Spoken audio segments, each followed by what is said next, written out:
Hawksbee and Andy Jacobs with you through until 4 here on TalkSport, where this afternoon. Look, let's not dwell on the result because, frankly, there was only one winner last night. No, not football.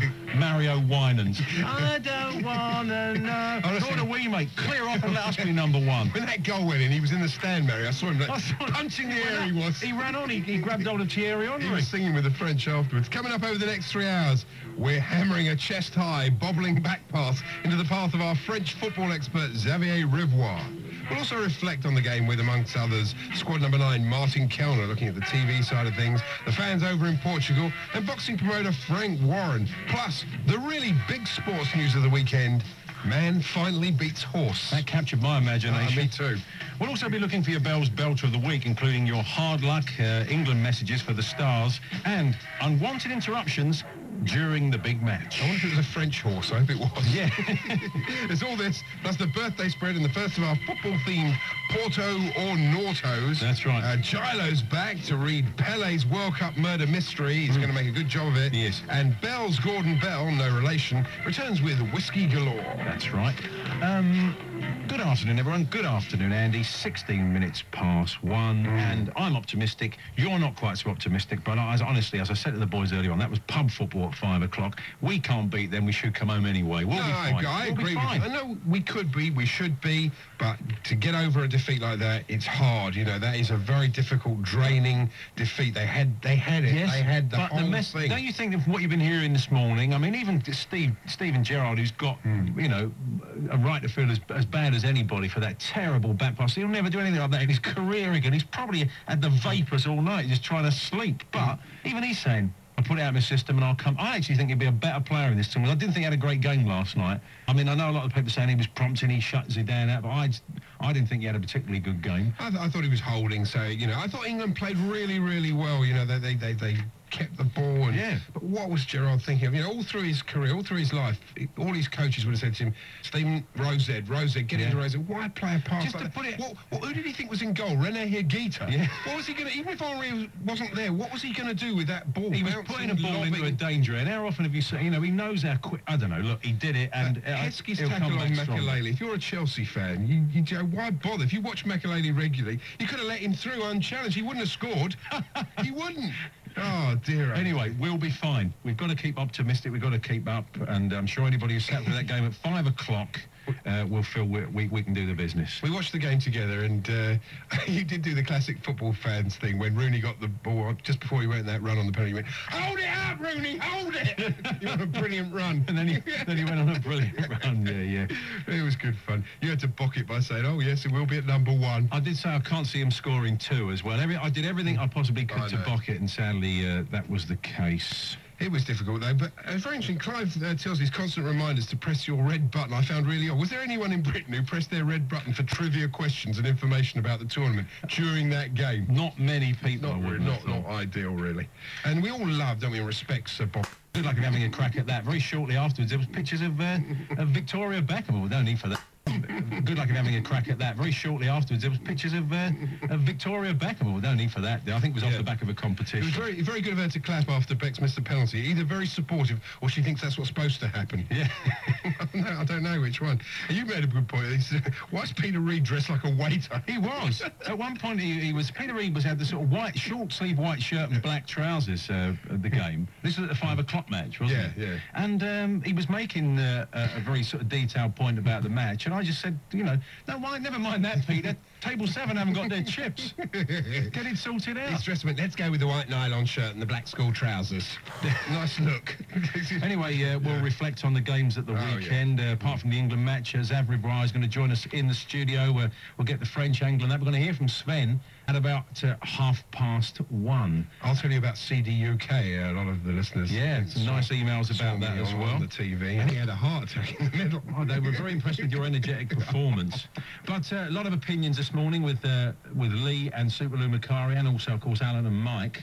And this was just one of them from The Breakfast Show. Let's go up to Birmingham. Vincent. Morning, Vincent. Good morning, Alan and Mike. Hi, Vincent. Great breakfast show, as usual. Thank you very much. I've got 2 points to make, Alan and Mike. Yeah. Ericsson has got to throw all sentiment out the window. And he's got to drop Owen and Beckham. Well... Past their sell-by dates. They're not the players they were. Yeah. Bring in Vassell. and Joe Cole, second points. No, we don't want your second point. We definitely don't. Let's be honest. If that's the best you can come up with for a first point, we don't want your second Definitely point. not. We will try and fit in a little bit later on. But if anybody agrees with Vincent, good Call luck. another show. Good luck. 21 minutes past 1. Still plenty to come, as we say. Reaction from Sven Goran Eriksson at the England press conference, along with Quinny and the rest. Bob says, just like to thank Annie for having it large on CD UK. I've just watched it on tape. He certainly cheered me up. Is he going to be in the next series of Come Dancing? Seriously, honestly, it was I was absolutely knackered in the middle of it. I did give it everything, but that's You did. That's sort of like I am. Bez from the Happy But Mondays. honestly, I must have been the oldest person to appear on a pop show since Clive Dunn. Honestly, it's incredible. Louis Walsh, I met Louis Walsh, the Irish bloke. He said, Did he sign you up? Yeah, he said, I want you to be in my new band, Geriatric Zone. I'm so old, seriously. Synaptogen So Zone. old, the security bloke said to me, you're here for the wrong show, mate. Des and Mel's next week. He thought I was part of the audience. Is that what he Des said? and Mel. Honestly. Faint whiff of embalming fluid, as Bradley once said on this show. Dave says, great to see Andy going for it on CD UK, and desperately low after the match, said Jay. So nothing could cheer me up, but then remembered on tape CD UK so as not to miss the team's TV appearance. Nothing could prepare me for Andy Jacobs wired to the national grid, jumping like a maniac. And the highlight had to be the hand and shoulder gestures whilst counting 1-0, 2-0, 3-0, 4-0, 5. It will live with me for many a year. Brilliant. Well, says I Dave. worked it out that we do that because, you know, like the old... You were in the house, I weren't was you? in the house, but I was the only one who did it. Alex Stewart was there, though. He was in the... You were in a home more than the house, really. Well, exactly. Yeah. Alex Stewart was in the green room. Oh, star-studded, yeah. He spoke to Cat Dealey after. He said, presenting Cat. He did. Pete Abbott thought he was on the PA at Spurs. Oh, did he really? Yeah, the might announce the group lineup. They used this thing. Bloke said, we'll be rehearsing with the Flutterfetti machine. I turned around to The Mick. Flutterfetti? I said, Mick, we haven't used the Flutterfetti machine since Fratton Park. Do you remember it? Oh, this is a great name today. Nice email from Sam Downer. We're all on a downer today, Yeah, Sam, exactly. but thanks for emailing us today. And talk about people knocking on the door. This from Paul from Lancing. He says, I could have done with someone offering to sharpen my knives, especially in the 3rd minute of injury time. So keep them coming. People knocking at the door, inopportune moments during the match. Bizarre, because at one point the ad started like the BBC. It was actually pinched off the BBC video or whatever, and it said great masters from the BBC and all that sort of stuff, and then and it suddenly chopped, and the guy came in and said, shut up you plank, we just want to watch the football. Did you not get that? No, I missed that. That sounds very, very good. It sounds like a you show. reckon the BBC theme was a bit footbally by Basement Jack's Charlton? Basement Jack's Charlton, they've used. I mean, they've not it's not classical, is it? It's not classical. No, Basement Jack's Charlton. Excellent. No, he's good. It's a good choice of music. Well, Martin, so you enjoying it so far? In the first, there was a pub match at 5 o'clock yesterday, which was a shame, but... I watched all that, yeah. It wasn't great, was it? But it's all great fun. I love it all. And I have to do 2 columns a week while it's on. So no doubt some of those fantastic points that you're making on your show. And, of course, on fantasy football. It was good to see that back. I liked the chap from Little Britain, Matt Lucas. Yes. When he said Arsene Wenger speaks 23 languages, including Pingu. Yeah. I thought it was brilliant.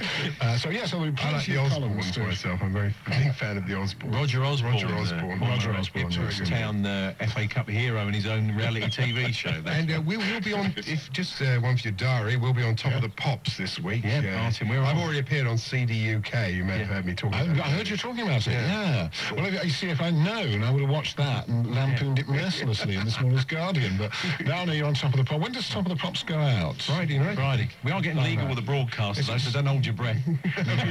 That's true. They get the phone call. They can't do it to us. It's our song. We should be on there. Is it still Jimmy Savile? Is it? That's what I said. I don't think it is. I think DLT's Harry Cornflake will be on. That's right. Oh, good, as long as they do that. Will he be doing his song? If that's going in the charts, Convoy GB, that's it out, yeah? Let's hope so. Can we hear from Stephen Gerrard one more time, Martin? Is that go on. possible? Yeah. Okay, Stephen Gerrard, and here he is. There we are. Thanks, Martin. Pleasure. Martin Kelner there from his Yorkshire Nerve Centre. The UK. Yes. We walked past this dressing room. Honestly, I took